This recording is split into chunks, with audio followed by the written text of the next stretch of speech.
Eh bien, bonjour et bienvenue dans cette nouvelle vidéo du blog La meilleure cyclosportive de votre vie.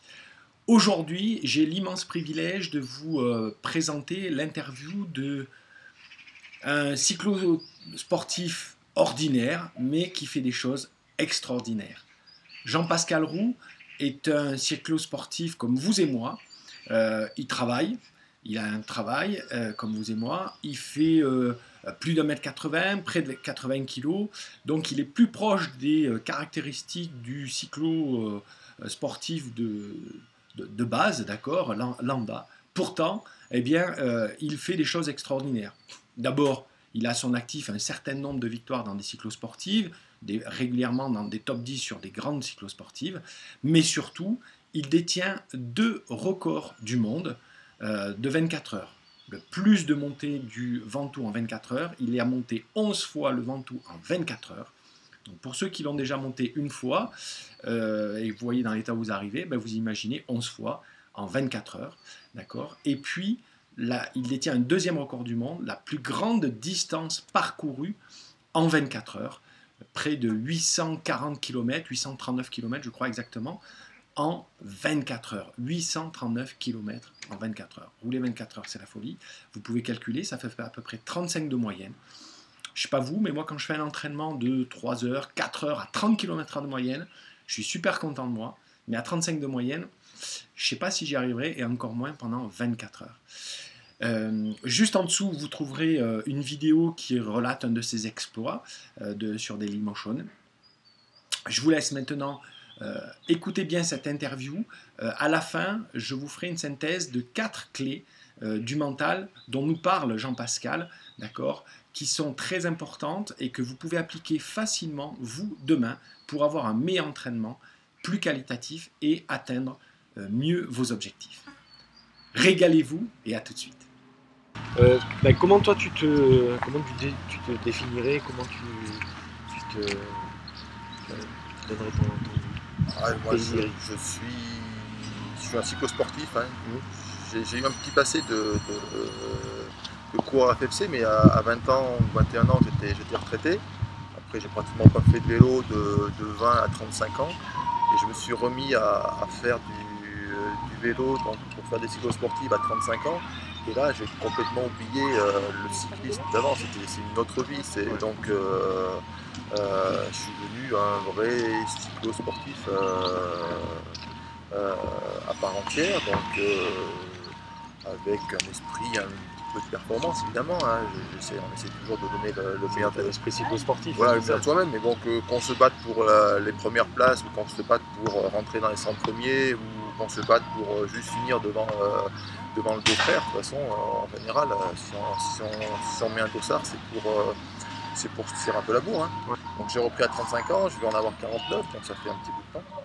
Hein, donc là, on a fêté là, cette année les 10 ans de notre team, là, le team Scott Vélo 101 Résoux. Là. Donc, on est à Résoux. Là. C'est ça aussi le cyclosport, puis ça aussi l'esprit team. Si on a créé un team, je suis quasiment persuadé que sans team, j'aurais seulement arrêté parce que c'est fastidieux de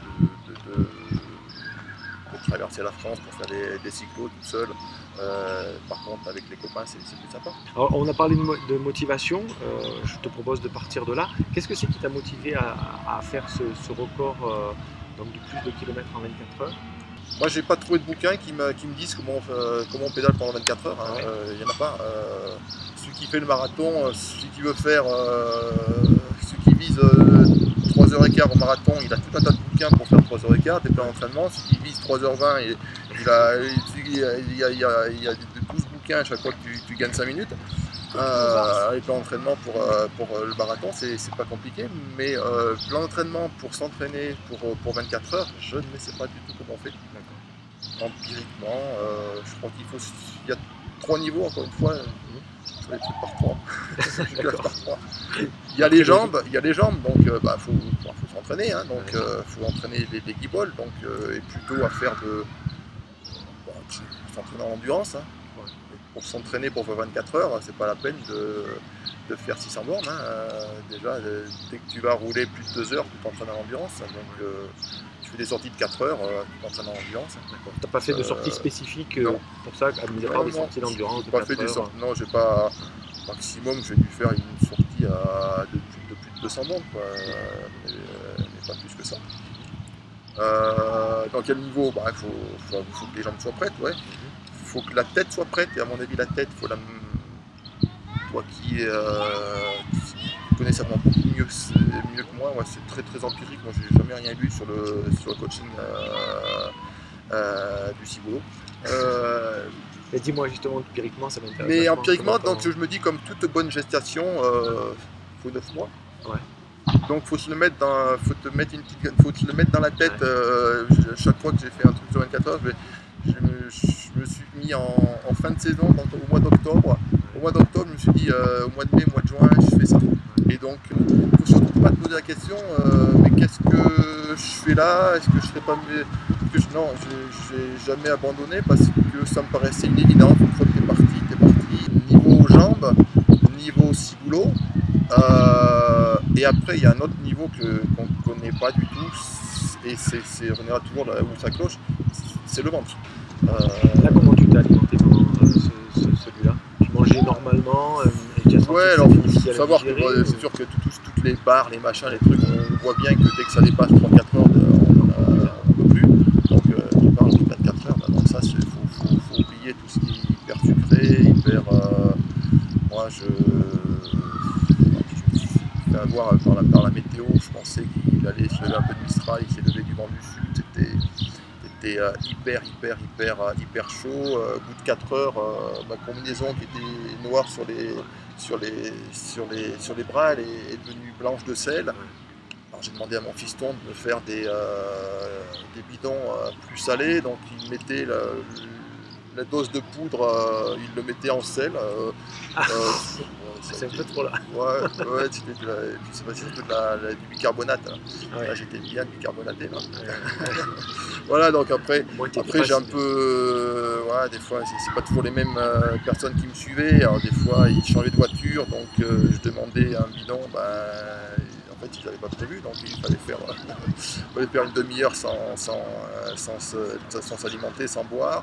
Parfois, ça merdouille un petit peu. À un moment donné, mes prolongateurs, c'est un peu dévissé. Il a fallu resserrer. Il perd un petit peu de temps, mais bon, je crois que j'ai réussi à peu près à pédaler à 23h45. Je pense que sur 24 heures, j'ai dû être arrêté à peu près un quart d'heure. Ah ouais, donc c'est pas mal. Donc c'est pas mal avec les arrêts pipi. Au début, les arrêts pour tremper les pieds dans l'eau parce que c'était mes pieds surchauffés, explosés dans les godasses. Voilà, donc c'est un gros quart d'heure pour s'arrêter. Voilà, donc c'est 3 niveaux, la tête, le ventre, les jambes. J'imagine qu'il y a, au bout d'un certain temps, il y a un niveau de douleur qu'on connaît tous, le dos, évidemment les jambes. Ouais, les jambes, c'est pas ce qui fait le plus mal, c'est tout le reste. Moi, c'était les pieds. Ouais. Avec la chaleur, les pieds, le dos, surtout quand tu fais un truc beaucoup plus difficile que quand tu fais quelque chose sur le ventoux. Le ventoux, t'as pas du tout, tu montes à 10-12 à l'heure. Tu fais de la danse. Voilà, tu fais de la danse, tu changes de position, là, en position chrono, tu bouges pas beaucoup, quoi. Tu mets un peu de temps en danseuse, mais tu n'arrives pas à te déplier. Enfin, c'est beaucoup plus contraignant au niveau du dos. C'est clair. Beaucoup plus contraignant au niveau du dos. Tiens, malgré tout, tu en as parlé dans ta montée du Ventoux vers je crois que la 7e montée, tu avais des douleurs partout. Là, sur ce record-là, est-ce qu'à un moment, tu avais des douleurs ou des problèmes qui te donnaient un peu envie d'arrêter, ou vraiment tu disais faut que tu ailles puiser quelque part ta motivation pour continuer, quoi. Le souvenir, parce que c'est pas simple de se souvenir, hein, parce que comme on débranche tout un tas de trucs, on n'a pas c'est ça aussi peut-être une clé, faut débrancher. Tu débranches tellement de choses, après tu te demandes si c'est toi réellement qui l'a fait, parce que attends, c'est moi, c'est moi où je l'ai lu, selon moi. Non, ouais, ça a été. Je me souviens une fois, j'ai dit je vais crever. Parce que c'était mes crevés, je sais pas pourquoi je disais ça, parce que la déshydratation, le sel, les douleurs du dos, les douleurs des pieds, c'est le pire. Et j'attendais que le soir arrive, que la température baisse, quoi. Là où j'ai souffert le plus, c'était de l'après-midi, quoi, de 1h de l'après-midi jusqu'à 6h du soir. En plus c'était moite, après il s'est même mis tellement lourd qu'il s'est mis même à pleuvoir en début de nuit, hein. Il a plu un petit peu tellement c'était lourd. Ouais, c'était pas agréable, pas une belle journée. Là ta clé mentale, justement, ça a été de débrancher un peu, de continuer sans te poser de questions. Voilà, souvent, il y a des de marathoniens toute façon, tant mais... que je suis pas dans le fossé, tant que j'arrive à rouler, je roule. Mais je le voyais mal, franchement, je le voyais mal embarqué. Autant sur le Ventoux, j'avais toujours bon espoir, je maîtrisais un petit peu mentalement. Je maîtrisais le truc, je me disais, ah, j'ai encore 5 minutes d'avance sur mon tableau de marche. Autant là, j'avais de l'avance, mais je me disais que j'aurais du mal à finir. Et puis en fait, là, la nuit est arrivée, et puis je sais pas comment je fais, mais le petit matin est arrivé, et puis j'ai fini par finir. Hein. Alors tu disais préparation des jambes, la tête et le ventre. Finalement, dans les cyclos, c'est un petit peu ça aussi, un moindre niveau. Ce que je trouve intéressant pour nos auditeurs, c'est que toi, tu as 49 ans, tu travailles, donc tu n'es pas un cycliste professionnel ou quelqu'un qui peut se permettre de rouler tout le temps. Donc, comment tu t'organises dans ton entraînement dans les semaines à peu près type, parce que bien évidemment, c'est pas toujours la même chose. Moi, je suis kiné, donc c'est vrai que j'ai cette chance de pouvoir travailler quand je veux. Donc j'ai barré, je sais que j'ai 2 demi-journées, donc le mardi après-midi et le jeudi après-midi pour rouler, même si après je retourne travailler quand même. Donc je mets une plage dans l'après-midi, donc 9 fois sur 12. Et puis après, les mois d'été, je me mets en horaire d'été. Donc en fait, je prends le début de la matinée plutôt que prendre le début de l'après-midi. Je prends le début de la matinée pour juillet-août rouler en début de matinée. Et après, de 11h à midi, je fais mes patients et puis je retourne l'après-midi. Donc voilà, je roule en général donc 2 jours par semaine. Et plus le samedi et le dimanche, le samedi, le dimanche, donc c'est 3 à 4 entraînements par semaine. D'accord, entraînement au cours, 3 ou 4 jours. Mais sachant que le lundi, mercredi, vendredi, jamais je touche le vélo. Lundi, mercredi, vendredi, jamais je touche le vélo, donc c'est très rare que je roule de jour. J'ai fait le tour de Nice Métropole, donc une cyclo sur 7 jours, et bientôt on va aller faire la haute route, donc 7 jours. 7 jours, donc 7 étapes de montagne, ce qu'on ne propose jamais aux professionnels. Et pourtant, les professionnels, c'est les jeunes et qui ont hyper bien. Nous, on est des vieux à leur niveau et on se tape 7 étapes de montagne d'affilée. Certes, il y a des gens qui me disent « Oh, mais toi, t'es endurant, toi, ça ne te pose pas de problème. » Ça n'a rien à voir. Je suis endurant, mais je récupère très mal. Je suis très bon sur 24 heures, mais par contre, je récupère très mal parce que je suis trop lourd en fait. Je suis trop lourd. Moi, quand je fais une étape de montagne, d'abord, donc ce qui veut dire que quand ça vise fort, quand les tout meilleurs sont à 300 watts, moi si je les suis, je suis à 400, ils ont 20 kg de moins.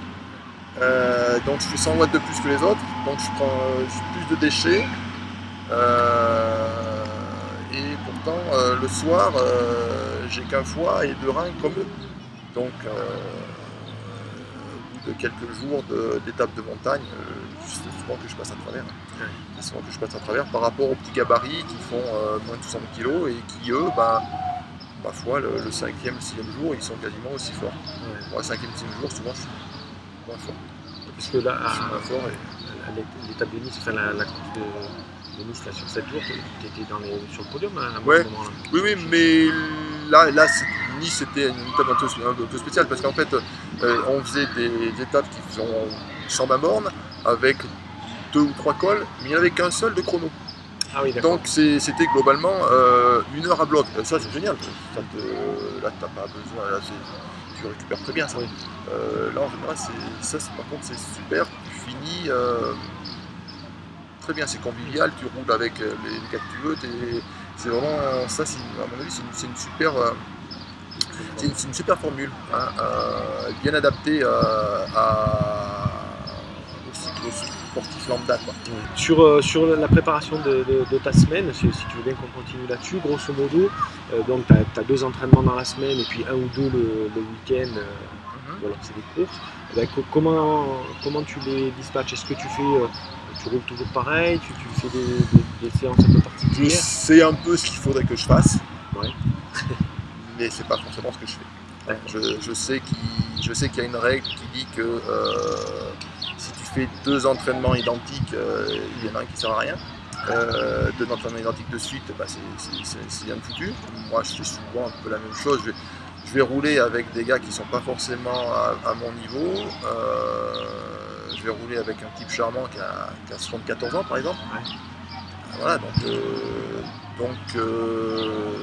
mais bon, je roule à sa vitesse et puis de temps en temps on fait une sorte de fartlek, hein, Ouais. au pied du Ventoux, c'est toujours vallonné, donc même sans le vouloir, on fait monter le cœur un peu dans les bosses, on descend, donc on fait un peu de l'intervalle training sans le vouloir. Et puis de temps en temps, quand même, dernier kilomètre d'une bosse ou d'un col, j'accélère et puis j'ai le temps au sommet. Hein, donc mais il faudrait que je fasse des choses plus structurées, de l'intervalle training, il faudrait avoir un coach pour ça, parce qu'à la limite, faut être pour se gendarmer, faut être très fort mentalement pour soi-même se coacher, quoi.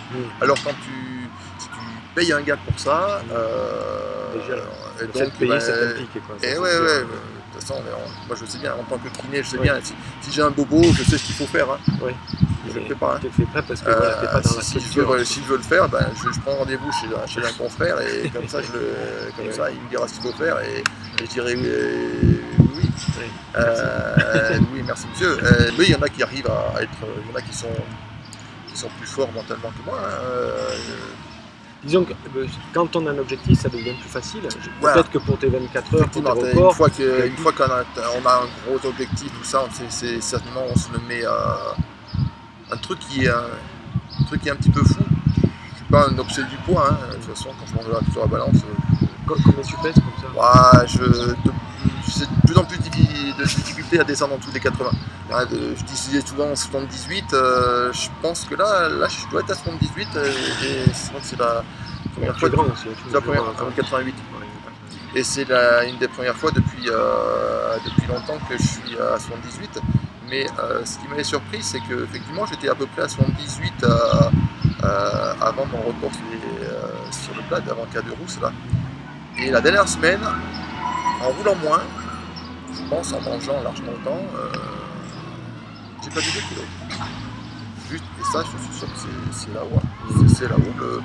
Le corps, le fait de se le mettre dans la tête, tout ça, je lui avais dit à mon corps que le 15 juin, il fallait être prêt. Et la semaine avant le 15 juin, il s'est débrouillé pour perdre 2 kilos. Très souvent, et les copains d'ailleurs, je m'embête avec ça, la veille d'un objectif, la veille d'une cyclo, je suis toujours malade. Ah ouais. Les gars, je sais pas, mais si j'ai mal au ventre comme ça, demain je serai empaqué par les gars. Non, mais alors, ils m'appellent des fois un peu la pleureuse, mais c'est vrai que je suis pas bien. C'est vrai que je suis pas bien, c'est vrai que je me sens pas en état. Mais le lendemain, je monte sur le vélo et puis je vais faire la perte de ma vie, quoi. Je suis bien, mais je sais pas, le corps se débrouille avant de se mettre au ralenti minimum pour surcompenser le jour J. Alors je sais pas comment tu l'expliques, toi, je sais pas quels sont les circuits là-haut, je sais pas. Ouais, mais ça je suis persuadé de ça que ça marche comme ça. Et je pense qu'il y a des gens qui font ça à l'inverse. Le gars l'a tous connu, des premiers de la classe qui, chaque fois qu'ils vont à un examen, ils se plantent, ils sont des gars qui, à l'entraînement, ils te sortent de la roue quand ils veulent et jamais ils t'ont battu avec un dossard. Jamais ils t'ont battu avec un dossard, parce qu'avec un dossard, tu es toujours plus fort qu'eux. À l'entraînement, tu n'arrives jamais à les suivre. Donc eux, ils fonctionnent à l'envers. Moi, je fonctionne à l'endroit. Oui, c'est ça. En tout cas, ce qui est intéressant dans ce que tu dis, c'est que d'un point de vue mental, tu as un protocole de préparation qui s'est fait peut-être naturellement, mais aujourd'hui surtout. Rien étudié, moi, oui, mais avec lequel tu es en accord, tu vois, c'est-à-dire il n'y a pas un rejet, c'est-à-dire tu sais que la veille tu vas pas être bien, tu vas situer au niveau du ventre, etc. C'est l'histoire du track, tu vois. Le track avant un événement, si tu veux le rejeter, si tu te mets à flipper sur le track, bah, il te paralyse, il bouffe toute ton énergie. Si au contraire bah, tu l'acceptes, il te met juste en pression pour pas louper ton match, quoi, parce que moi, j'ai coaché des tennisman qui voulaient tellement être zen avant un match qu'ils passaient complètement à côté du match. Donc là, c'est le moyen d'être en pression. Bon, mais toi, il se situe au niveau du ventre. On dit que souvent le ventre, c'est le deuxième cerveau. Ah oui, pareil, je viens résoudre pour le plaisir, parce qu'on est partenaires, et puis c'est toujours un bon moment. Toi, la meilleure cyclo-sportive pour toi, c'est quoi? J'en sais rien. La meilleure cyclo, celle qui monte le Ventoux, c'est chez moi, c'est toujours sympa de monter le Ventoux. On essaie toujours de faire aussi un truc à l'étape du Tour parce que pour les gens, pour les non-initiés, t'as déjà fait l'étape du Tour? Ouais, c'est ça. Alors, après, tu donnes ton classement à l'étape du Tour et si tu dis que tu as gagné la Vercors-Drôme, le machin, tu as gagné ils s'en foutent royalement, mais. Cette année, tu peux presque faire croire que tu l'as gagné. Le nom de famille est le même. Ouais. Je la gagne tous les ans là. T'as pas une pas rentrée, non? Non. Et ouais, un gros exploit, celle qui me convient. Une épreuve que j'ai bien aimée, mais je l'ai fait qu'une seule fois. Et je suis arrivé main dans la main avec Nicolas Roux. C'est pour ça que je ne vais pas y retourner parce que je reste sur mon succès. Tu restes là-dessus, ouais. C'était dans le Vercors, donc comment ça s'appelle déjà? Donc le challenge du Dauphiné. Le challenge du Dauphiné, il faisait un temps pour moi, donc c'est-à-dire 3 degrés flotte toute la journée. Voilà, donc j'ai chassé toute la journée, une minute ou deux derrière Nicolas Roux, puis il a eu un petit coup de moyen, et puis je le rattrape, on finit main à la main, et là c'était, quand on voit ce qu'il est capable de faire, il est capable de battre un salon sur la table du Tour, il est capable il aurait fait dans les 22e de la montée du Semnoz, hein. Il monte au niveau d'Ambischleck et de Saint-Georges. Donc ce gars-là, on ne va pas trop aller le chatouiller, hein. C'est sûr qu'il est super costaud. Mais un jour, je l'ai battu. Ouais, j'ai fini avec lui. Ouais. Mais la photo finie, je dis que je l'ai battu. En tout cas, merci de ta disponibilité. Je te souhaite quand même bonne chance pour demain. Voilà. Merci, je te souhaite bonne chance. Allez, on y va. Et bien voilà, vous avez vu, Jean-Pascal est vraiment quelqu'un d'extraordinaire. Je tiens à signaler qu'il a accepté cette interview juste avant la montée de Rizou, la montée sèche, d'accord, la veille de la grande cyclosportive, la Rizou-Kera. Donc là, c'était quelques minutes avant la course. Donc il était peut-être un peu tendu, un peu préoccupé, mais il a accepté, il vous l'a expliqué, hein, que lui, des fois, il est un peu tendu dans la course, mais malgré tout, il a accepté cette interview, il a répondu de manière super sympa, très pro et très précise, et je la remercie encore. Alors, comme je vous le disais, je vous propose de retenir 4 points essentiels de la préparation mentale dont nous parle Jean-Pascal dans cette interview. Le premier, c'est quand vous avez un objectif, vous avez vu, 9 mois avant, il se fixe un objectif et il se focalise dessus. La plupart des cyclosportifs, mais même des cyclistes pros, le problème c'est qu'ils se dispersent dans tous les sens. Ouais, je veux rouler, je veux faire des courses mieux, puis les courses s'enchaînent à chaque fois, il n'y a pas une vraie implication, une déception, etc. Si vous avez un objectif précis, vous pouvez vous entraîner de manière précise et vous focaliserez votre attention. Donc Jean-Pascal parle de 9 mois de gestation, c'est une bonne idée. Définissez vos objectifs 9 mois à l'avance. Vous pouvez utiliser pour ça le petit manuel que vous trouverez juste en dessous de cet article, en vous inscrivant bien sûr à la meilleure cyclosportive de votre vie, d'accord? Ce manuel qui vous aide à définir vos objectifs. Si vous avez un objectif précis, vous saurez vous entraîner et focaliser votre attention dessus. Le deuxième point, qui est la conséquence de ça, c'est-à-dire quand on s'est bien préparé, quand tout au long de l'année, parce qu'on a cet objectif, chaque fois qu'on s'entraîne, on dit « Ah oui, il faut que je pense à ça ». Chaque fois qu'on voit quelque chose, on dit « Ah oui, ça peut me servir pour mon objectif ». Eh bien, le jour de l'objectif, Jean-Pascal nous dit, le jour du record de 24 heures, le plus de kilomètres, il ne faut pas se mettre à penser qu'est-ce que je fous là, parce que la souffrance est telle, les conditions sont tellement difficiles qu'on se dit je suis un abruti et puis j'arrête, quoi, d'accord? Et dans une course c'est pareil, si à un moment on commence à cogiter à qu'est-ce que je fais là, on va arrêter, donc là on pense simplement à ce à quoi je suis en train de faire. Dans les 3 grandes phases de la préparation, vous avez de la motivation, vous avez la préparation, la réalisation et le débriefing. Dans la phase de réalisation, on pense à ce qu'on est en train de faire, comment je pédale, comment je me tiens, comment je m'alimente, comment je bois, qu'est-ce qui se passe autour de moi et comment je réagis. C'est absolument tout. Le troisième point clé de la préparation mentale que met en avant Jean-Pascal, c'est d'avoir un environnement qui vous porte, qui vous soutient. Il nous parle de son team Vélo 101, Scott Vélo 101 Risoul, d'accord? Donc c'est une bande de copains qui se donnent rendez-vous, qui font des cyclos ensemble. Ça motive à s'entraîner, ça motive à aller faire des courses. C'est des gens avec qui on parle et on échange de vélo, d'état d'esprit. Donc vous aussi, essayez de trouver des gens autour de vous qui soit sont passionnés de vélo, mais tout au moins sont passionnés de sport et sont positifs vis-à-vis de vous, vis-à-vis du sport, vous incitent à vous entraîner. De préférence, si c'est des gens qui ont atteint ce que vous voulez atteindre, ils sauront vous accompagner pour faire des bons résultats. Si vous essayez de perdre 20 kg avec quelqu'un qui a 30 kg de poids en plus, il ne va pas vous donner les bons déclics, les bons indices, les bonnes astuces. Si le matin vous prévoyez d'aller courir un matin de bonne heure, si vous êtes fatigué, c'est pas lui qui va vous dire « Allez, vas-y, lève-toi, là il faut y aller », d'accord? Donc, prenez des gens qui en général ont réalisé ce que vous avez déjà réalisé. Entourez-vous de gens positifs. Ça, c'est une troisième clé de la préparation mentale. Enfin, la dernière clé, qui est vraiment essentielle, elle paraît toute simple, d'accord? Mais c'est, vous avez vu, Jean-Pascal, planifie son entraînement. C'est tout simple. Mais un entraînement, si vous le planifiez, c'est-à-dire que tous les dimanches soirs ou les lundis, vous programmez vos séances d'entraînement déjà dans la semaine, vous avez 5 fois plus de chances de les tenir, d'accord? Parce que c'est bien beau, on prend en début d'année sur bonne résolution, puis après, vous savez ce que c'est, le quotidien, les soucis, les objectifs, les objectifs professionnels, etc. Nos objectifs, on les oublie un petit peu.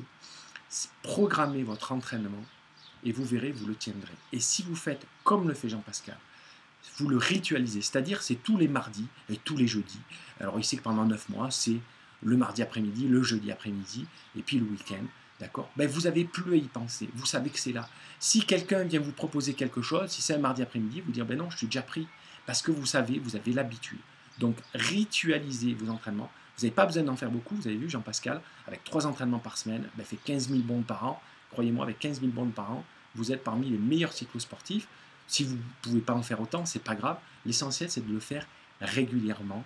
Programmez-le, le jour et l'heure de vos entraînements. Faites la même chose chaque semaine. Vous pouvez faire 2-3 variantes dans l'année. Vous avez vu, l'été, effectivement, mieux rouler le matin que l'après-midi. Et ça, c'est vraiment une clé extraordinaire. C'est la dernière clé.